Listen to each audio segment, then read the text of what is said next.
ऐसे बंदे पूछ दें।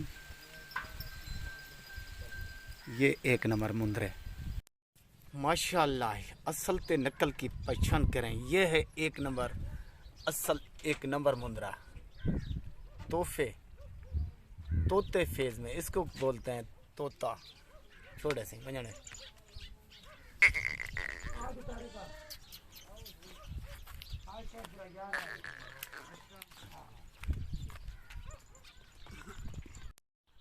अस्सलाम वालेकुम तमाम मेरे अजीज़ दोस्तों को सलाम। तो सब भाई कहते हैं मुंदरा मुंदरा, तो ये मुंदरा आज सेल हुआ है ज़िला राजनपुर शहर मलकानी में। मशहूर तरीन जो किंग है मुंदरे भेड़े का, तो उसके आज मैं वाड़े पर पहुंचा हूं। तो उसका नाम है गफूर जखा साहब।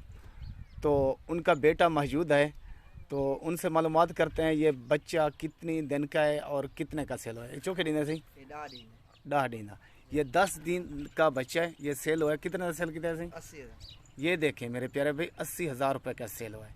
हम लोग इसको कहते हैं एक नंबर मुंदरा। सब दुनिया तो कहती है मुंदरे मुंदरे, तो मुंदरे की भी पहचान करें और असल नकल की भी पहचान करें। तले छोड़ से ये देखें। तो किसी को एक नंबर मुंदरा चाहिए हो तो खुर्शीद से रब्ता कर सकता है और असल ते नकल की भी पहचान करें।